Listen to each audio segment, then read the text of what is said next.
Assalamualaikum warahmatullahi wabarakatuh.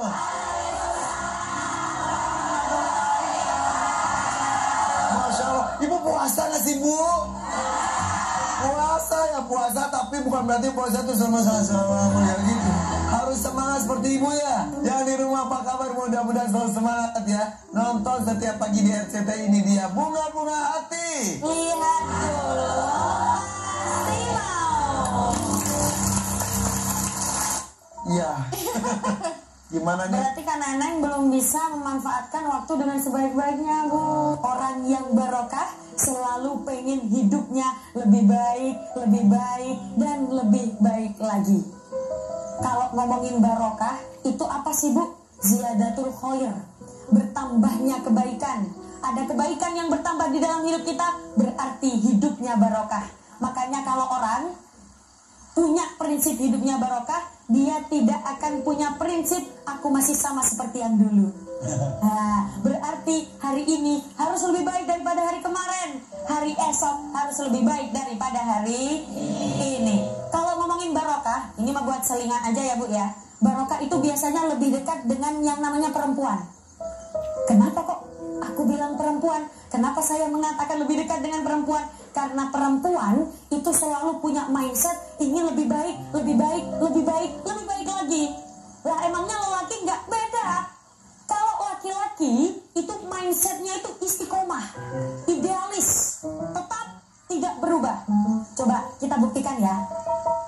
Wanita umur belasan sampai 20 tahun yang diidam-idamkan adalah laki-laki yang tampan. Betul? Ketika wanita menginjak umur 30 tahun, yang diincar bukan lagi laki-laki yang tampan, tapi laki-laki yang mapan. Ketika wanita menginjak umur 40 tahun, yang dilihat, yang dicari bukan lagi yang tampan saja, bukan yang mapan saja, tapi laki-laki yang punya kedudukan dan jabatan. Ketika wanita sudah menginjak umur 50 tahun, performanya sudah menurun. Alias kata ibu tadi, pewek. Yang diidam-idamkan apa? Yang dicari apa? Laki-laki yang punya kesetiaan.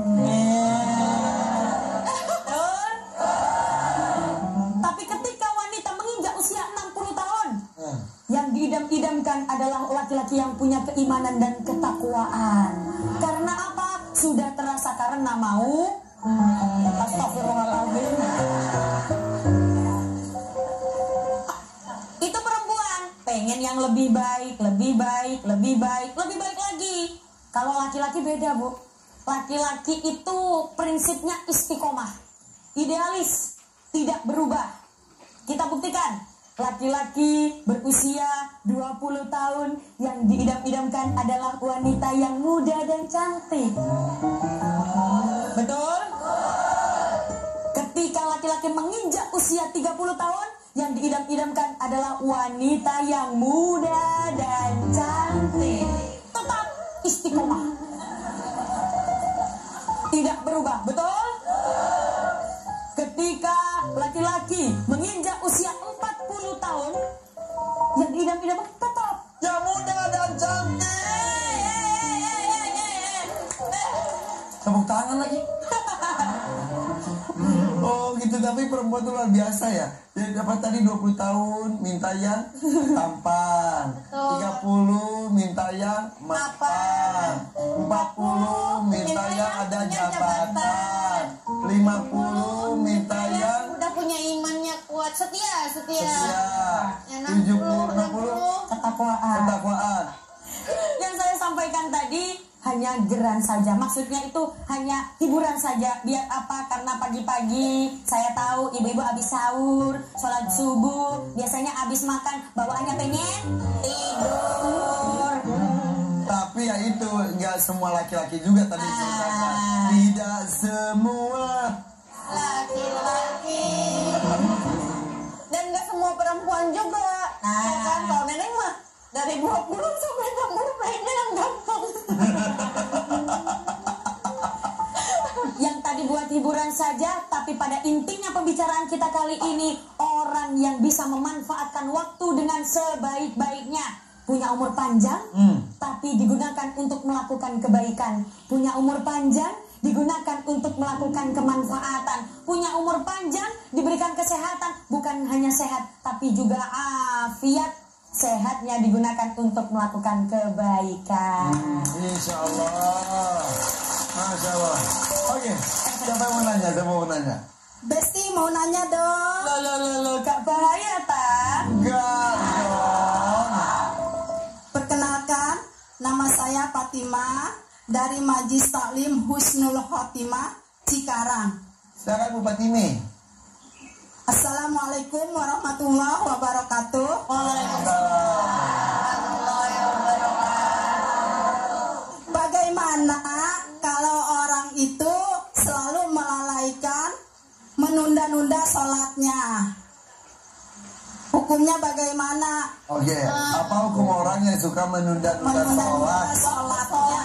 Terima kasih Ning Umi. Assalamualaikum warahmatullahi wabarakatuh. Waalaikumsalam warahmatullahi wabarakatuh. Silakan nih. Jadi begini, menunda-nunda hal yang wajib hukumnya tidak boleh. Maksudnya bagaimana? Jangan menunda hal yang wajib, terutama sholat. Bu, sholat kok ditunda-tunda? Awas, nanti keduluan wafat. Sholat jangan ditunda. Siap? Ternyata Allah berfirman, wa ma tadri nafsum mada taksib ghadan. Dan tiada seorang pun yang dapat mengetahui dengan pasti apa yang akan terjadi besok.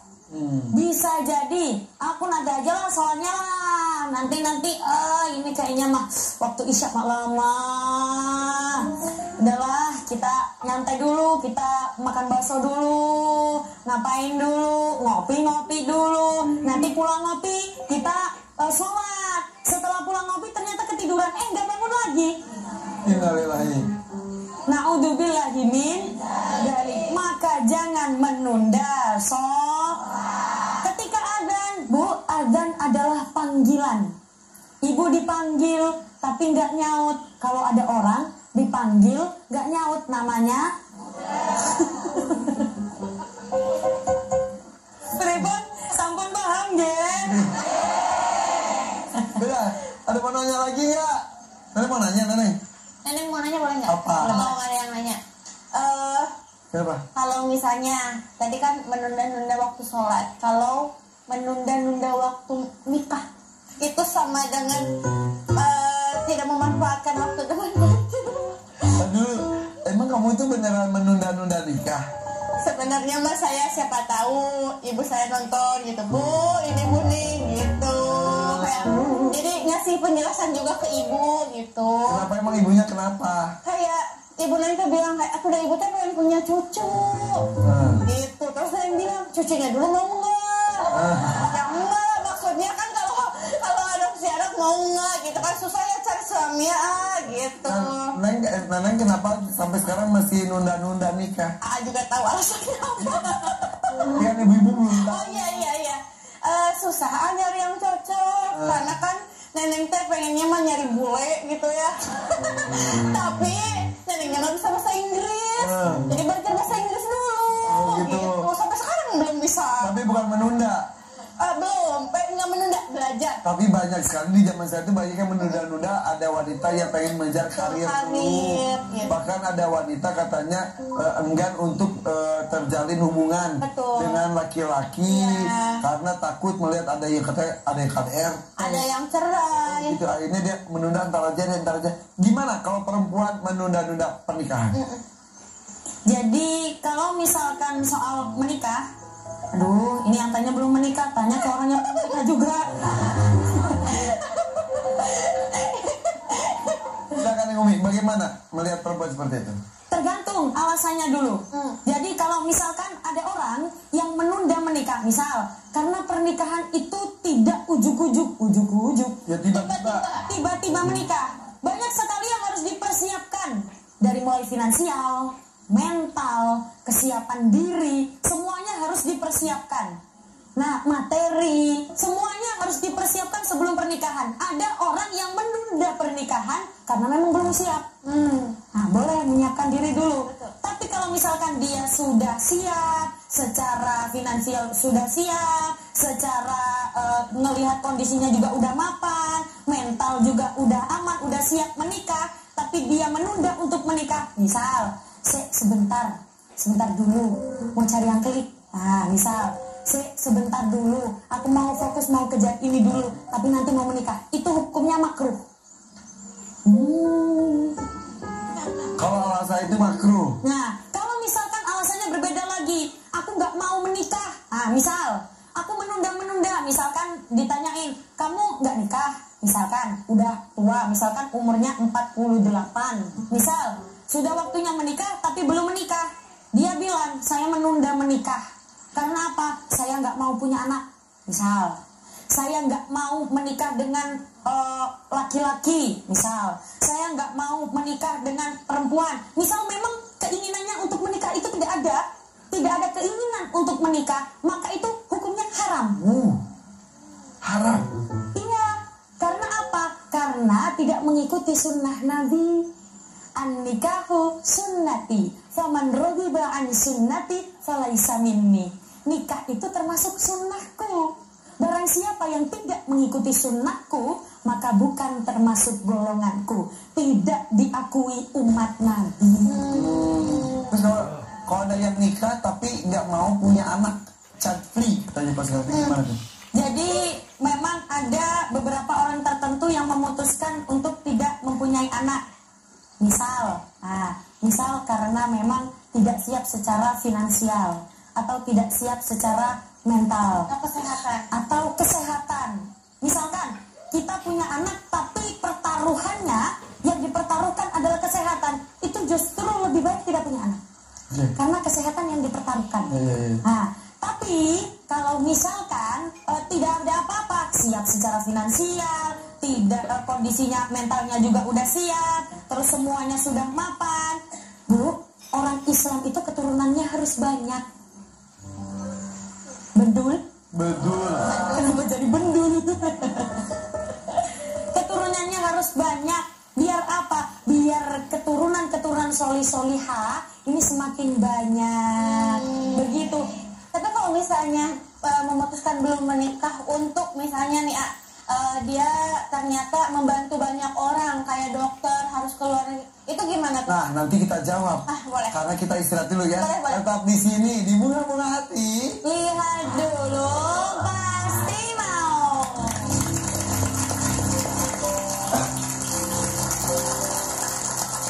Bu masih di sini ya di RCTI di Bunga-Bunga Hati. Lihat dulu, pasti mau. Nenek itu nanya apa sih tadi itu? Ya kayak kalau misalnya kita menunda menikah karena alasannya kita membantu banyak orang seperti jadi volunteer, jadi guru di daerah-daerah terpencil gitu, gimana? Mewakafkan diri untuk umat ya. Sampai mengorbankan urusan pribadi. Betul. Kalau dianggap menikah itu pribadi. Betul. Gimana itu nih kok gitu? Kembali seperti yang tadi, kalau misalkan kondisinya sudah mapan, sudah siap secara finansial, sudah siap secara emosional, kalau menunda menikah memang niatnya menunda, berarti hukumnya makruh. Kan bisa kalau misalkan kita menikah terus baru bantu-bantuin, kan bisa. Tapi takutnya mungkin dikirim ke sok dan lain-lain. Iya. Kalau dapat suami yang satu visi sih enak ya. Ya. Tapi kalau yang beda visi takutnya jadi berantakan rumah tangganya. Iya, kangen nanti ya. LDR gitu kan nggak bisa misalnya. Itu mah sebetulnya tidak bisa ditekankan pada satu kondisi yang sama ya. Iya, jadi sebenarnya mah boleh-boleh saja, asalkan tidak berlebihan. Misalkan dia sampai lupa menikah loh, sampai lupa memikirkan dirinya sendiri loh. Tapi menikah itu wajib apa sunnah? Sunnah, tapi kalau tidak dilakukan bukan termasuk umatnya Nabi. Oh, iya. Tapi kalau memang dia sudah mencari kemana-mana gitu, tapi tidak nemu-nemu gitu. Nah, jodoh tetap di tangan Allah. Setidaknya ada usaha. Setidaknya dari kita ada usaha untuk menyempurnakan ikhtiar dan juga berdoa. Bentar, Angkat. halo. Oh, Jadi Neneng mending kita sahur di Jakso aja. Iya. Nanti Neneng ke sana. Oke. Jadi rencananya Ada yang nanya. nggak ada update kehidupan aja, Neneng update status. Orang lagi ngaji nerima telepon. Ya tuh ini temen Neneng Apa katanya? ngajakin sahur on the road. Kayaknya. Padahal nggak punya kendaraan kan biasanya gitu. Yang penting mah di jalanan aja sahur. Tapi puasa nggak? Puasa. Oh pada puasa. Puasa. Karena banyak yang sahur on the road. Tapi pagi-paginya tetap makan mulu Iya ya. gitu. Waktunya jadi disia-siain. Iya, tidak. bukannya nggak boleh ya? Bukannya nggak boleh ya? Bukannya nggak boleh sahur on the road, cuman ngerti aja. Kalau misalkan banyak madoratnya, misal sahur on the road menghabiskan banyak energi, 30 hari Ramadan, 30 hari sahur on the road, kan capek ya Bu ya. Nah, harusnya waktunya bisa digunakan untuk beribadah, tapi malah dihabiskan untuk ngeng kesana, ngeng kesini. Bener, ntar ya 10 hari terakhir pakai itikaf. Nah 20 sisa terakhir yang lainnya tuh bisa sama keluarga. Boleh sahur on the road, diantaranya bisa ya 5 kali lah maksimal misal ya. Kalau 30 kali mah itu masuk angin ya sahur di luar terus naik motor. Iya sih, jadi harus memanfaatkan waktu dengan baik. Iya, apalagi bulan Ramadan gini kan. Memanfaatkan ini. Iya, Ramadan ini pahala dilipat gandakan, maka fokuslah pada ibadah. Berbicara mengenai pengaturan waktu, ada yang sampaikan lagi nih.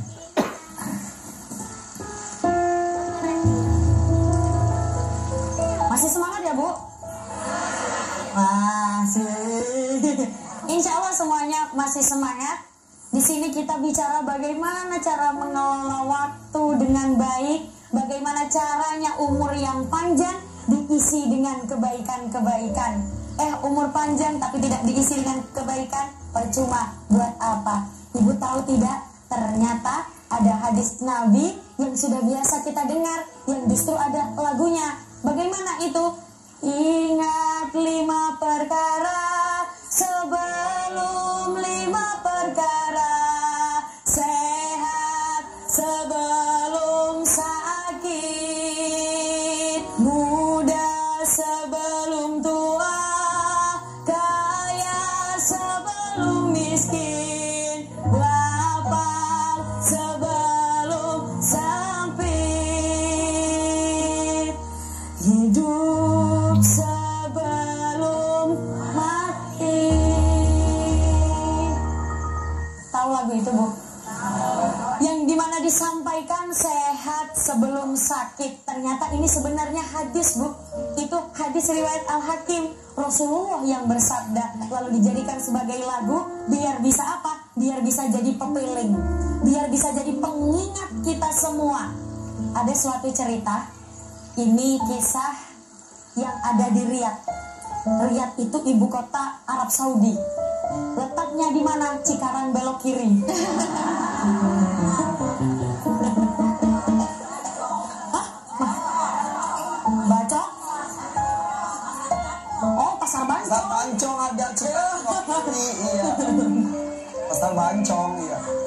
Kisah ini berada di Riyadh, ibu kota Arab Saudi. Ada seorang pemuda yang muda, yang gak tua.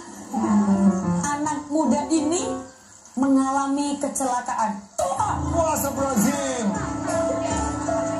Bu, namanya juga kecelakaan. Ya duar, masa duar? Mengalami kecelakaan luar biasa. Setelah itu sampai mengakibatkan kakinya patah, tidak bisa berjalan selama 3 tahun.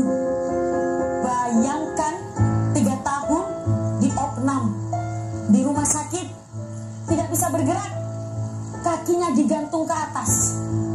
Bisa bayangin lah Bu ya, nggak bisa dipraktekin kalau ini mah. Tangannya digantung ke atas, kakinya digantung ke atas, dia tidak bisa bergerak kemana-mana. Setelah itu pada zaman itu ada seorang syekh yang dimana punya keistiqomahan menjenguk ke rumah sakit itu satu persatu masuk ke kamar. Jadi syekh Syekh ini punya keistiqomahan, masuk ke kamar satu, ke kamar yang lain, mendoakan pasien ini, setelah itu mendoakan pasien yang satunya lagi. Setiap minggu ada satu hari Syekh meluangkan waktu masuk ke kamar satu, tok tok tok, assalamualaikum, assalamualaikum. Aku doakan semoga engkau cepat sembuh. Bisulmu juga. Setelah itu Syekh masuk ke kamar yang kedua. Assalamualaikum, semoga engkau cepat sembuh. Per kamar dimasukin oleh Syekh itu. Setelah itu sampailah Syekh di dalam kamar anak yang sedang digantung kakinya karena sakit tidak bisa bergerak. Setelah itu Syekh menghampiri, assalamualaikum, aku doakan semoga engkau lekas sembuh. Kenapa ibu yang amin ya? Ya gak apa-apa lah ya.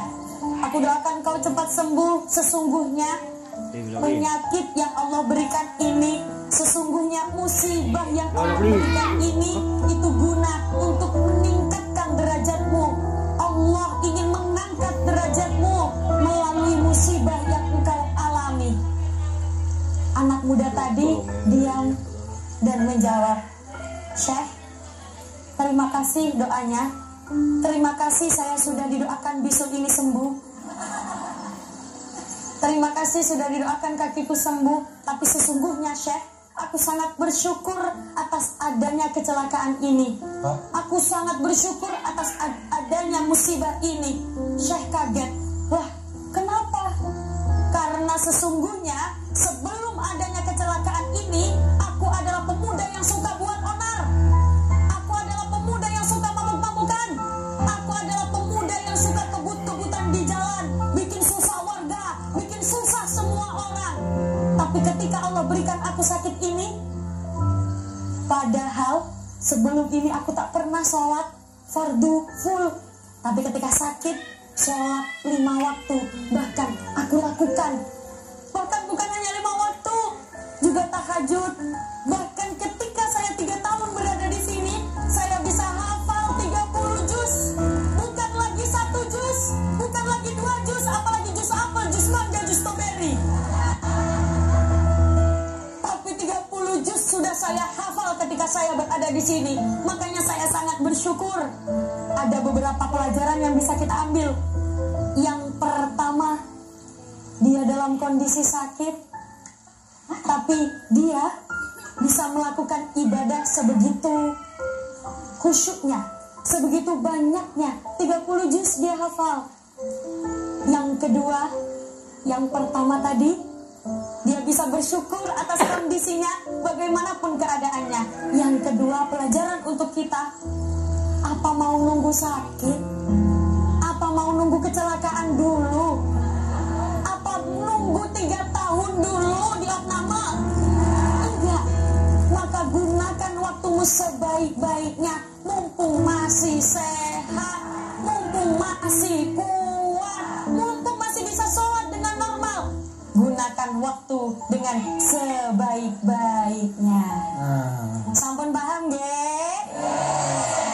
Ya kayak gitu katanya gini, nanti aja deh, mau tobat mah udah tua.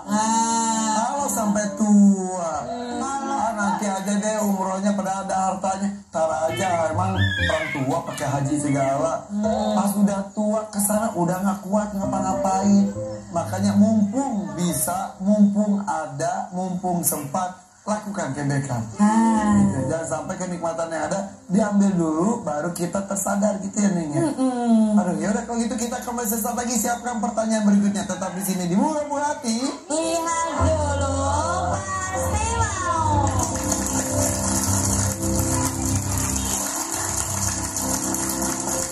Masih di sini di Murah-Murah Hati. Lihat dulu, pasti mau. Ini tema kita masih mengenai manajemen waktu. Siapa yang mau nanya sekarang? Ada, silakan. Tanyanya nunjuknya jangan pakai tangan kanan, kiri aja.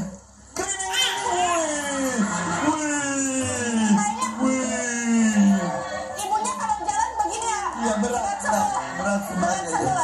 Nggak apa sekarang? Besti mau tanya dong. Gak bahaya tak? Assalamualaikum warahmatullahi wabarakatuh. Waalaikumsalam warahmatullahi wabarakatuh. Nama saya Ibu Ona Sulistina dari Majlis Taklim dan Mutakim Bogor. Nih mau bertanya dong. Ya dong. Bagaimana jika kita sholat cepat di tengah pekerjaan, apakah diperbolehkan? Terima kasih. Wassalamualaikum warahmatullahi wabarakatuh. Waalaikumsalam warahmatullahi wabarakatuh. Iya, tapi pertanyaan juga tanyakan yang cepat. Bagaimana yang sholat yang cepat di Pertanyaannya dari Ibu. Dari bawah. Jadi kan katanya manajemen waktu.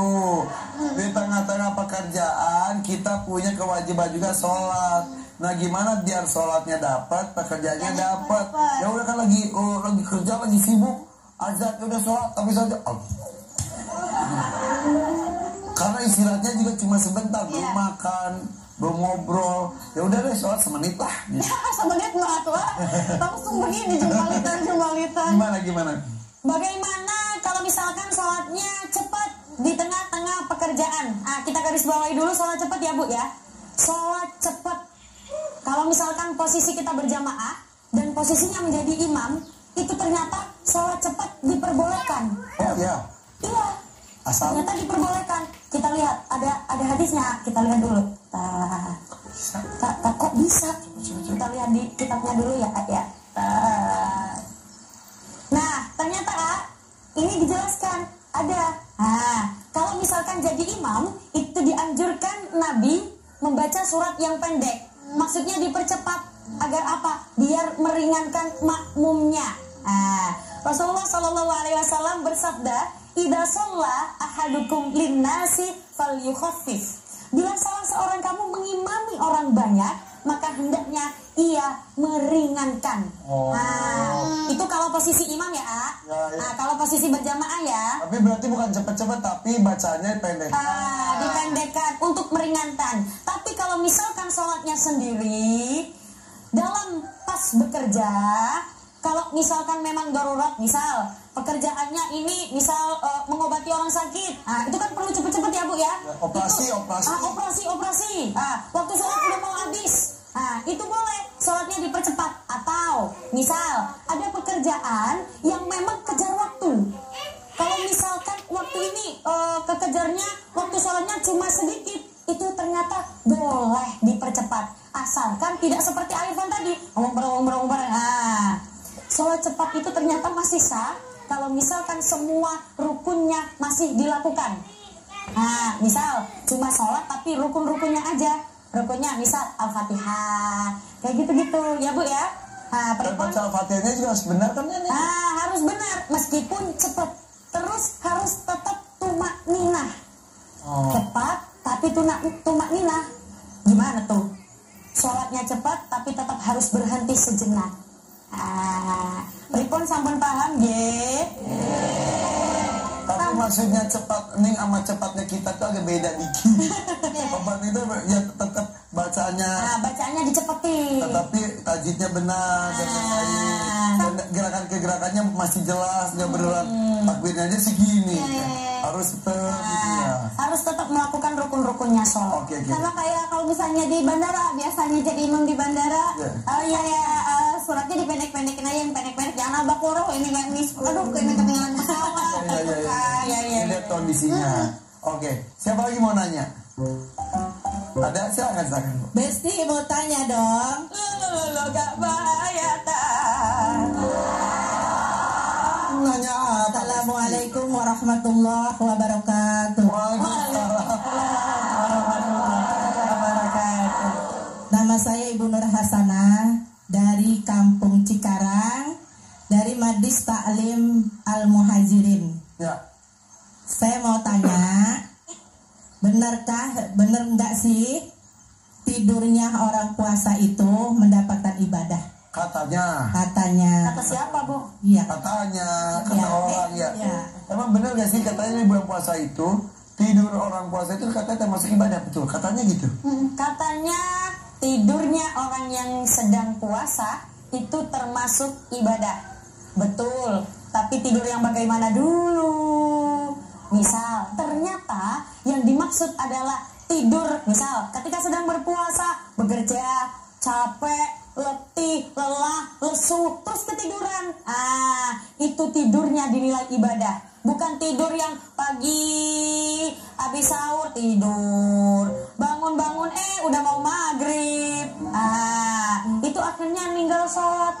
Nah, ini misal teman-teman pekerja TV salah satunya, termasuk saya gitu kan, persiapan tuh kayak buat pagi ini tuh. Kemarin sore tuh, misal dari habis maghrib langsung kerja sampai sahur kerja, habis sahur pulang pagi baru tidur. Gitu, itu baru dinilai ibadah. Karena memang kelelahan karena bekerja. Iya, tapi sholat pun jangan dilewatkan. Nah, itu yang harus digarisbawahi ya Bu ya. Karena bekerja, kalau diniatkan juga ibadah. Bekerja, ketika diniatkan ibadah, pahalanya juga ibadah. Okay. Terus capek, nyampe rumah tinggal ngantuknya, tidur, itu bernilai ibadah. Bukan berarti tidur ibadah, tidur aja terus. Ini betul nih, harus diluruskan ya. Benar. Ya. Oke, kalau begitu, boleh kesimpulan untuk hari ini, monggo nih. Bismillahirrahmanirrahim.